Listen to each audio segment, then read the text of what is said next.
How much time I got? Very 2 minutes. 2 minutes? I can do that. 10 times. Wisdom. Wisdom. Wisdom. We are working our way through Mark. We're in chapter 3. And I'll start with verse 7. If you look in your Bible, you'll see Mark 3:7, and then 2 little FFs. That means whatever verse is following. FF means follow. So I might get through 1 verse, I might get through 6. I don't know. This is about a multitude at the seaside with Jesus. If you remember last week, Jesus, we read about, healed a man who had a withered hand. And it was in the synagogue, and it was on the Sabbath. And the scribes and the Pharisees and the Herodians, who were the keepers of the law and of tradition and of stability, no upsetness of anything, keep the status quo.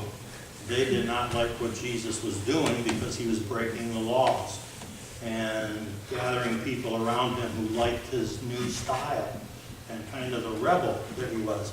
We don't often think of Jesus as a rebel, but he opposed a lot of the things that had happened to God's world and to God's people, and how they had made so many laws that it restricted love. That's one of the things that Jesus didn't like. They made so many laws that it restricted love. So, it says, Jesus departed with his disciples to the sea, and a great multitude from Galilee followed him. So Jesus and his disciples leave the synagogue, and they go to the shore of the Sea of Galilee. And it's not very far. A couple blocks maybe, 1/4 of a mile or less. And they went out to where the fishing boats were, and where there was space on the Sea of Galilee for the people to stand and watch and listen. And it says, great multitudes from Galilee, that whole area around the Galilee. There were at least 10 towns around the Galilee, and some were Jewish people and some were Greeks and Romans. The 10 towns were called the Decapolis, 10 cities. And they were actually built by the Romans for their people, for their troops, and for their people who worked in this area.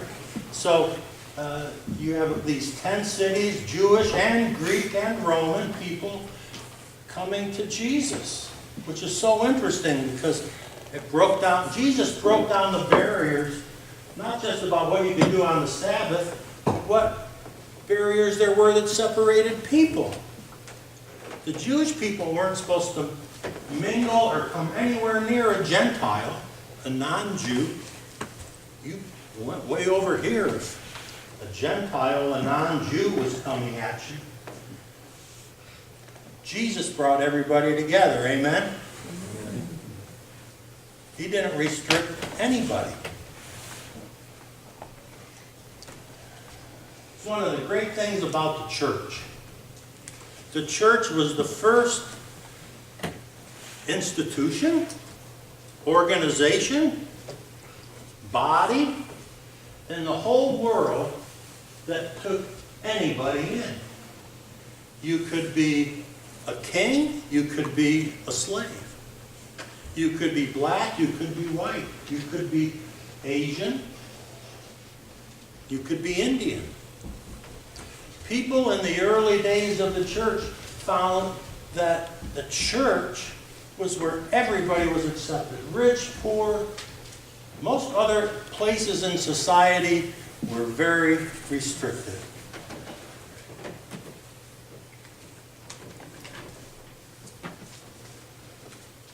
Part of this probably came out of the synagogue, although even the synagogues were somewhat restricted. If you were not clean, you weren't welcome. Which meant if you hadn't followed all the laws and the rituals, you couldn't go to the synagogue. Just like before, you couldn't go to the temple. The church said, everybody's welcome. And it started here with Jesus bringing people from all over. So this is one of the first scriptures that tell us that people from all walks of life were coming to Jesus. And things were beginning to change. And guess who didn't like that? Scribes and the Pharisees and all those people who thought they shouldn't do these things. Hearing all that he was doing, they came to him in great numbers from Judea, from Jerusalem, 100 miles away. They came up Idumea, beyond the Jordan. It's over where the kingdom of Edom once was, southern Jordan. And the region around Tyre and Sidon. Everybody knows where those are. Tyre and Sidon, right? It would kind of be around the coast of Lebanon, on the Mediterranean Sea today. They were almost little island states off the coast. They were great shipping places, very wealthy. Ezekiel in the Old Testament says, "Woe to you, Tyre and Sidon. You think you're so wealthy and so great, but you don't know God, so you're poor. And someday it's going to catch up with you because you think that you're unconquerable. But one day you will be conquered." See, they were little island states. Hard to conquer an island state. Guess who did conquer them? Guess who conquered everybody back then? Begins with an R. The Romans. The Romans said, "Well, you have more ships than we do, but we'll still get you." And they started to throw stones into the Mediterranean Sea, and they built a road. Through the Mediterranean Sea, they filled it with stones. How many stones would that take? About 1 million truckloads. But they did this all the time. They conquered people that were unconquerable. And then they drove their trucks or their whatever out and broke down the walls of Tyre and Sidon and conquered it.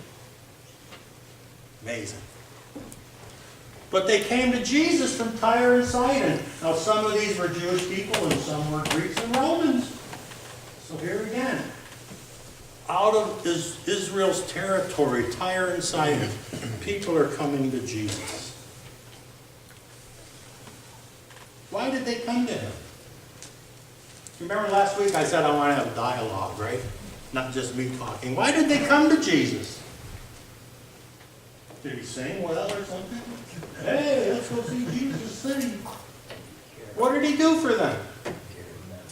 He healed them. He cured them. There were so many diseases. There were a lot of other people who said that they were healers and they could cure people, but they didn't.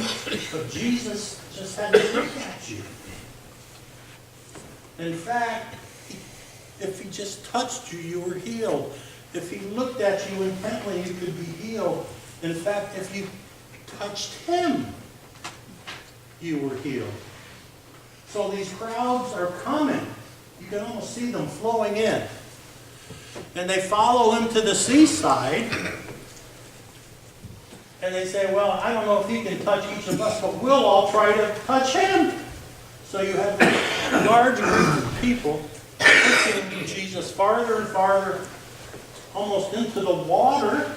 He's probably wading in the water. And then we keep going here. He told his disciples to have a boat ready for him because of the crowd, so that they would not crush him, because they were coming in so much they could crush him, drown him. For he had cured many people, so that all who had diseases pressed upon him to touch him. And whenever the unclean spirits saw him, these would be the unclean spirits that were in the people, the demonic spirits that were making people sick and making them thrash about, almost like an epileptic today. Have any of you ever seen an epileptic fit? I have friends who are epileptics and people in my church, and it's something to see and go, whoa. And they usually say, just wait, don't put a pencil in my mouth. They used to say that, put a pencil in their mouth. My friends would say, don't do that. Just let it go. But it's scary. But these were demonic spirits that were causing these problems. And whenever the unclean spirits saw him, they fell down before him, and they shouted, "You are the Son of God." But he sternly ordered them not to make him known. They shouted out, "You're the Son of God," but the only one who could hear it was Jesus. Because these were spirits talking to each other. Evil spirits talking to Jesus. And they said, "We know who you are. You're the Son of God."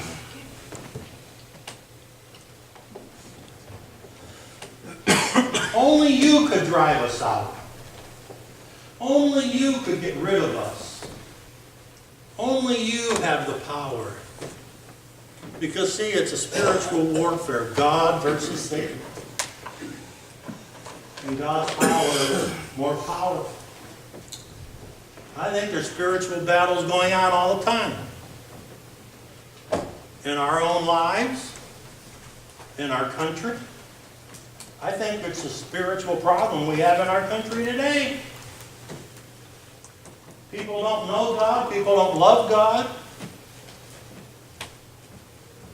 We've gotten away from God in our schools and in our public places and our society.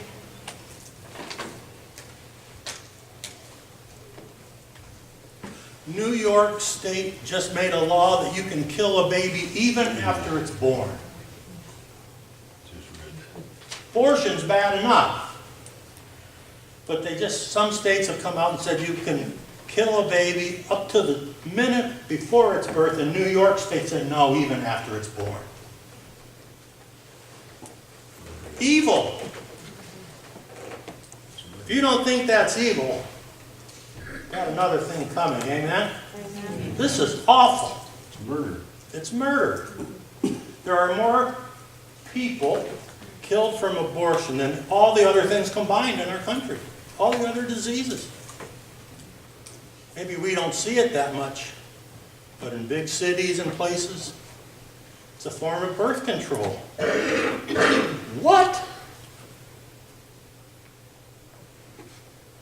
When I was a chaplain at St. Rita's, I would often get called up to labor and delivery.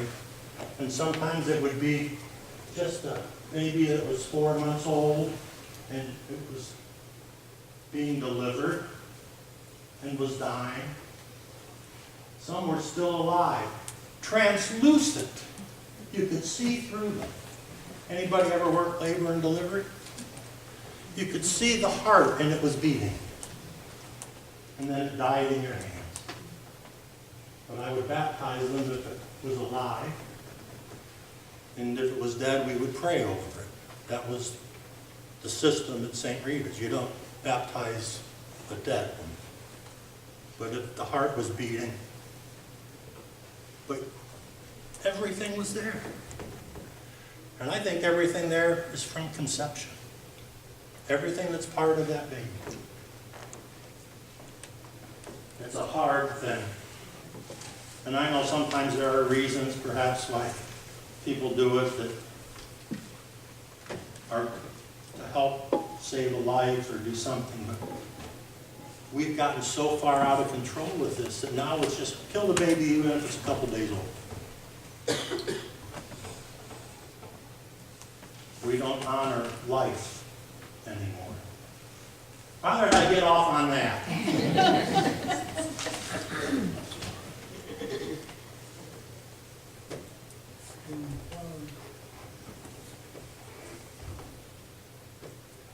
It's the evil spirits. That's what it was about. And we think, oh, these are just Jesus' day, but we can see that they're still there today.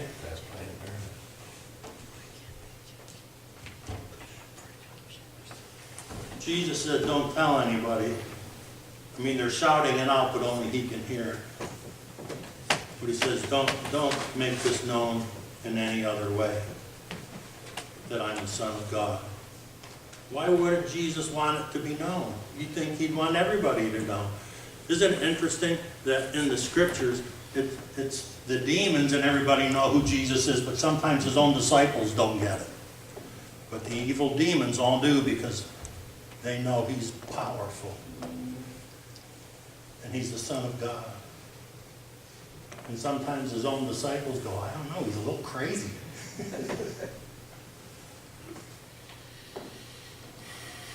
I believe that he didn't tell them this. And it's called, when you go to seminary and stuff, you learn this, and they say, this is called the Messianic secret.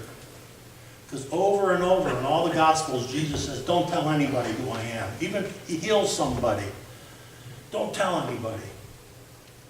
Well, one of the first things they do is they run off and they tell everybody.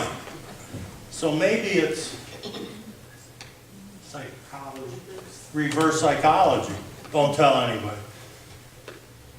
This happened in our houses all the time. You tell your kids not to do something, what are they going to do? Do it. If you tell them to do something, they're not going to do it. So that might be part of it. Don't tell anybody, and then they go and they tell the whole village, the people that he cures. But the other part is, Jesus doesn't want to make it known too much who he is, because if he is all people come to him and try to make him king now, he doesn't have time to do his mission. To gather the disciples together, to get a group together that he can teach, something that will keep his teachings going so that we, 2,000 years later, can talk about him and worship him and praise him. It's not time yet for him to go to the cross. So he says, don't let it be known yet.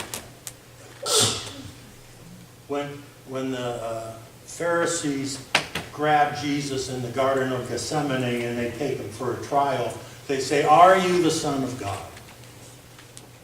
And then he says, yes. And they say, enough. Crucify him. So, Jesus is known as the Son of God by the demons. The demons are real. They're still among us in different ways and in different varieties, different forms. And we have to know when we see them what is evil and what is good, what is against life and what is for life, what is to help others and what is to hurt others. All of this can take so many forms, and sometimes it's confusing. I know sometimes I get mixed up and don't know which is the right way to go in certain areas. But we have to go to the scriptures and read them. Read the Sermon on the Mount. Read the Gospels. Read Proverbs. Ecclesiastes. Read the letters of Paul. All of the scriptures can speak to us and bring us the things we need to know to help make decisions in our lives and to gain our salvation. It's the most important thing. And when we have that salvation, we know how important life is, and how important forgiveness is, and treating other people fairly is. So, I thank God for his scriptures and for his love. for all that he means to us. And as we continue in this Gospel of Mark, we will find so wonderfully how Jesus brings people together. And also how he makes a challenge. Who are you going to live for? What are you going to stand for? Where are you going to find your hope and your love and the meaning in your life? And it's pretty clear. He says, it's in me, Jesus. Make me first. Make me central in your lives. And put everything else around you. One of the things they said about Wayne Geisinger, pastor friend who passed away, his kid said he put God first, Jesus first, and then his family, and after that the church. Isn't that interesting? God and family and church. And all other things fall around that. So, just some words. Thanks for putting up with me. I know sometimes I do weird things. But we all are here because we love Jesus, amen? And we have to know what he wants from us. And what we need to do and who we need to be to live and to be people of hope and of care and of love. And we do this in his name. Amen.